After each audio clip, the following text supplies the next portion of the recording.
Hi, in this video we will solve all the questions from ordinary differential equations which are asked in 2012 December exam of CSIR NET. And here is the first question, question number 41, and this question is from part B, that means of 3 marks, and only one option will be correct. So the first question is, let y1x and y2x be the solutions of the differential equation. This is the differential equation and these two are initial conditions. Then the two solutions y1, y2 that will never intersect will intersect at x equals to 17, at x equals to e, or at x equals to 1.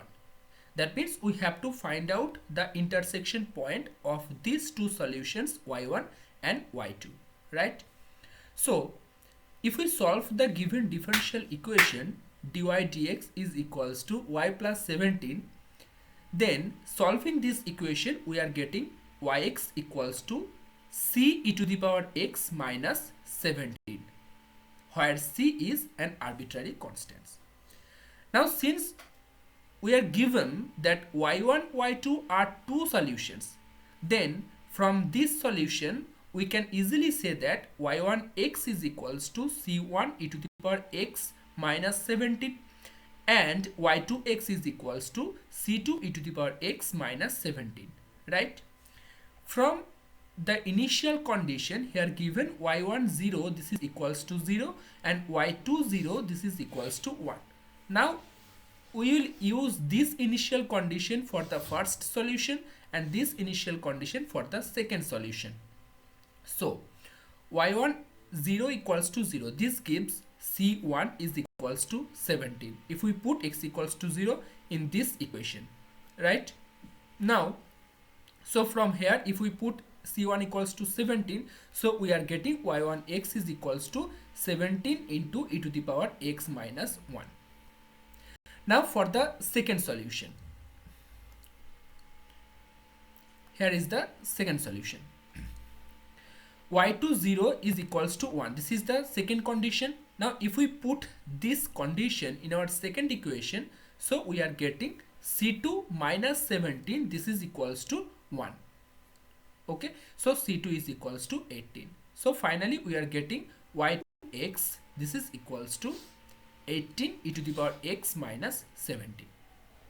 Now if these two solutions y1x and y2x, if they intersect, then the value at the intersecting point, that will be equal. So let us consider that these two solutions y1, y2 are intersecting at the point x0.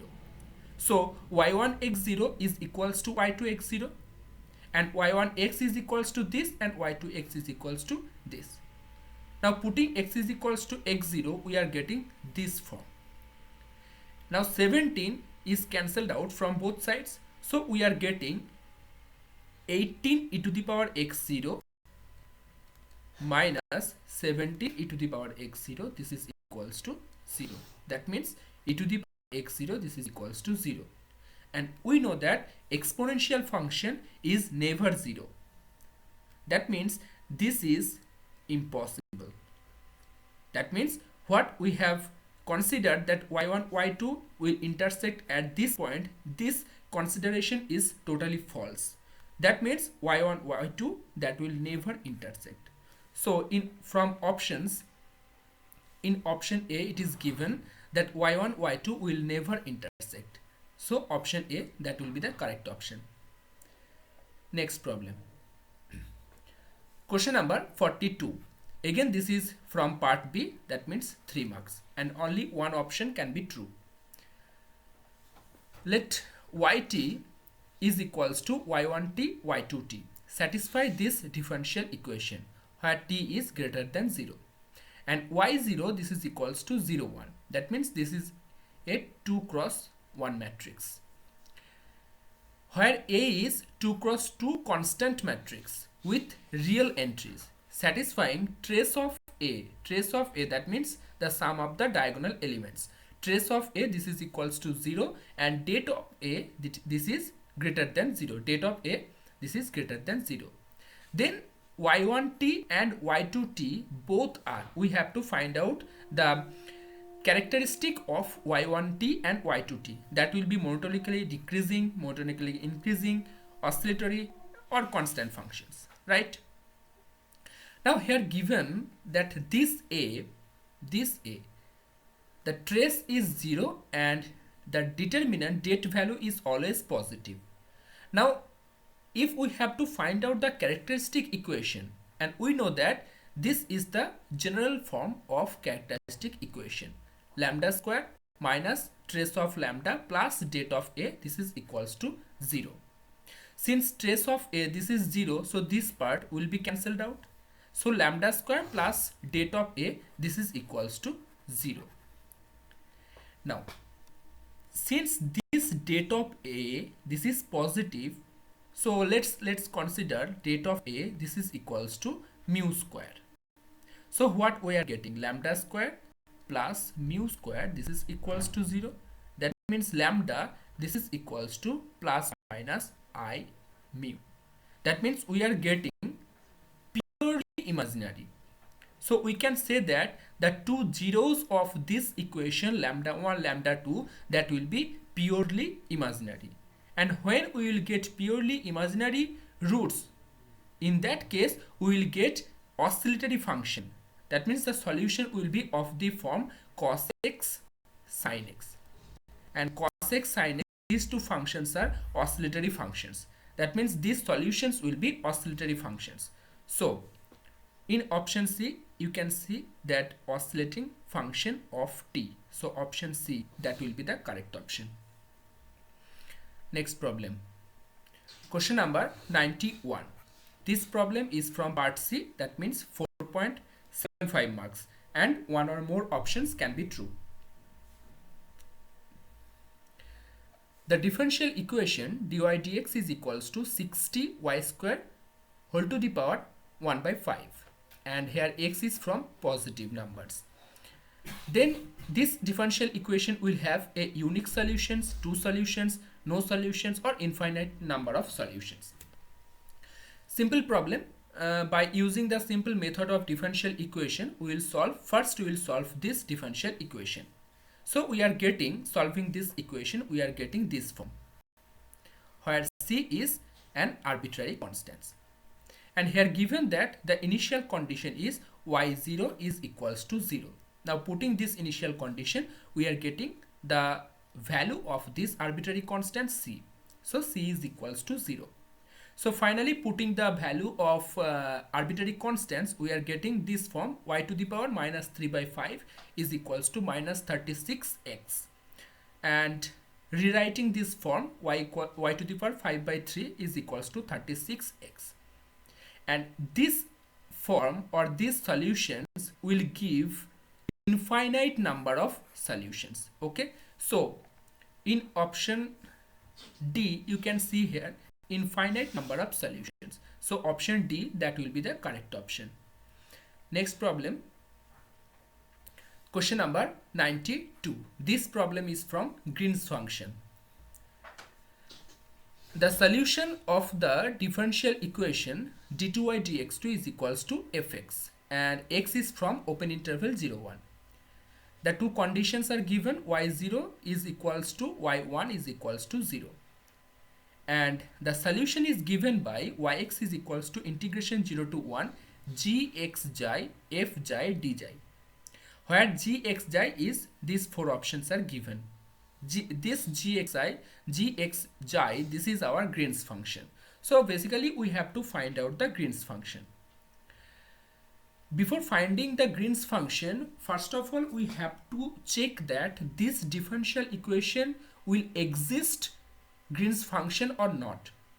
For that, what we can conclude, that if we solve this differential equation, if we get a trivial solution by taking these boundary conditions, then we can easily say that this differential equation will contain a Green's function. Okay, so let's first solve this differential equation using the boundary conditions. So y double dash, this is equals to fx. So first we have to take the homogeneous equation. That means Ly, this is equals to 0. First we have to consider this part. Okay, this is our step 1. So y double dash, this is equals to 0. So yx is equals to ax plus b. And using these two boundary conditions, we are getting that the arbitrary constants a and b both are 0. So y0 is equals to 0. This is our trivial solutions. Since we are getting the trivial solutions, so we can easily see that say that this equation will contain a Green's function. Okay, now this is our step 1. We have to consider the Green's function as gxt is equals to as the form of the general solutions. What is our general solution? This is our general solutions. Yx is equals to ax plus b. For that we have to consider 4 arbitrary constants: a1, a2, b1, b2. Okay, and this is the general form of Green's function. Gxt, this is equals to a1x plus a2 when x is from 0 to t, and this will be strictly this will be less than equals to t, and similarly this will be less than equals to x. Okay, so gxt is equals to a1x plus a2 and b1x plus b2. For first part, the interval is from closed interval 0 t, and in the second part this is from closed interval t1. Okay, by the property of Green's function, we know that Green's function is always continuous. Since it is always continuous, so gxt at x equals to t plus, that will be equal at x equals to t minus. So if we put x equals to t, and when x is equals to t plus, this is the form b1x plus b2, so b1t plus b2, and similarly that will be equals to a1t plus a2, and we are getting this form. Okay, and this is our equation number 2. By the third property of Green's function, we know that del g del x at x equals to t plus minus del g del x at x equals to t minus, this is equals to minus 1. Why minus 1? Because here p0 t, this is equals to 1. What is p0? P0 is the coefficient of the second order derivative part, that means d2y dx2, the coefficient of d2y dx2. Okay, so this is the by the property 3 of Green's function. So del g del x at x equals to t plus, at x equals to t plus, this is our form b1x plus b2, so del g del x, that will be equals to b1. Similarly, when x equals to t minus, del g del x, that will be a1. Okay, that's what we are doing. So del g del x at x equals to t plus, this is b1, and del g del x at x equals to t minus, this is a1. So b1 minus a1, this is equals to minus 1, and this is our equation number 3. The fourth property of Green's function is Green's function always satisfy the boundary conditions of the given differential equation. I am repeating, Green's function always satisfy the boundary conditions of the given differential equations. Here the boundary condition of given differential equation is y0 is equals to 0 and y1, this is equals to 0. That means if Green's function satisfy these two conditions, so that will be g0, this is equal to 0, and g1, this is equals to 0. These two conditions will be satisfied by Green's function. So if g0 is equals to 0, so what we are getting? We are getting a2 equals to 0. Why? Because at x equals to 0, this is our Green's function. So if we put x equals to 0, we are getting a2, right? So a2 is equals to 0. g1 is equals to 0. If we put here at x equals to 1, this is the Green's function, right? This is the Green's function. So if we put x equals to 1, this will be b1 plus b2. So b1 plus b2, this is equals to 0. So this is our equation number 5. Now we have to solve this 5 equations and we have to find out the arbitrary constants, those 4 arbitrary constants a1, a2, b1 and b2. Okay, now if we solve equation number 2, 3, 4 and 5, this is our equation number 2, 3, 4, 5, right? From equation number 4 we are getting that a2 this is equals to 0. Now, and from equation number 3 we are getting b1 minus a1 this is equals to minus 1. Now take a look on equation number 2. In equation number 2, b1 minus a1 this is equals to minus 1, so this will be minus t, plus a2 is equals to 0, so this will be b2 plus b2 this is equals to 0. So what we are getting, b2 is equals to t, right? Here b2 is equals to t. Now if we take the value of b2, that means b2 equals to t, and put in equation number 5, then we are getting b1 equals to minus b2 this is equals to minus t. So b1 equals to minus t. Now from equation number 3, b1 minus a1 this is equals to minus 1 and b1 equals to minus t, so minus a1 this is equal to minus 1. So what we are getting, a1 plus t this is equals to 1, so a1 equals to 1 minus t, a1 equals to 1 minus t. Here you can check it. So finally we have gotten all the 4 arbitrary constants. Here a1 equals to 1 minus t, b1 equals to minus t, b2 equals to t, and a2 here this is equals to 0. Now put these arbitrary constants in equation number 1. This is our equation number 1, where is the general form of Green's function, right? We will put the value of a1, a2, b1, b2 in this equation. Then we will get the Green's function. So gxt this is equals to a1 equals to 1 minus t. So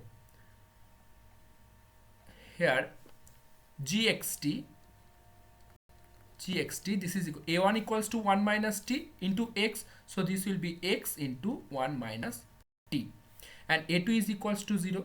Similarly for this b1 equals to minus t, so this will be minus tx plus b2 equals to here you can see t. Okay, so plus t, that means we are getting x 1 minus t, and from here t 1 minus x. Here the interval is from 0 less than equals to x less than equals to t, and here from t less than equals to x less than equals to 1.